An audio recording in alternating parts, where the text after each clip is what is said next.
কি ভাই ইলিশের কথা বলছো না? ইলিশ, তোমরা ইলিশই খাও, আর কি করা যাবে।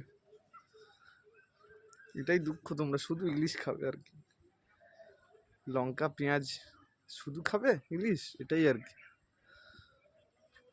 যত মানে কি বলবো, যত আমাদের একটা পশ্চিমবঙ্গ সামান্য রাজ্য, মানে রাজ্যের জনসংখ্যা আমার বাংলাদেশে নেই, তবে বাংলাদেশের লোকের এত বড় বড় বুলি কোথা থেকে আসে আমি এটাই ভাবি।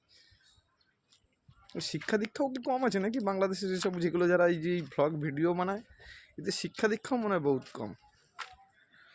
না থাকলে এরকম ধরনের কথা বলে, শুধু ইলিশ ইলিশ, কি ওরা শুধু ইলিশই খায়?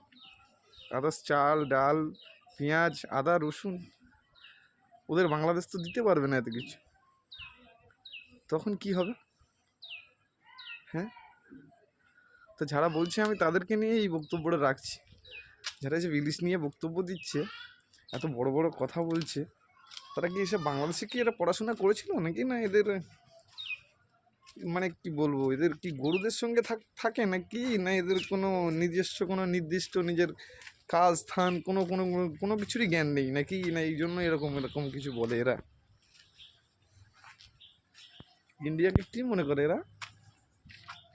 তোর মতো বাংলাদেশ ওরকম মনে হয় ইন্ডিয়ার মধ্যে মনে হয় আশা করলে ওরকম যদি হিসাব করা যায়, তো ওরকম দেশ মনে হয় কয়েকটা হয়ে যেতে পারে ইন্ডিয়ার মধ্যে।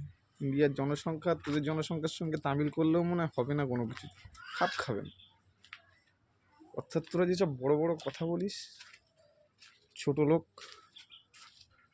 ছোট লোক ছোট লোকের প্রমাণ দিস তোরা, যে তোরা কত বড় ছোট লোক।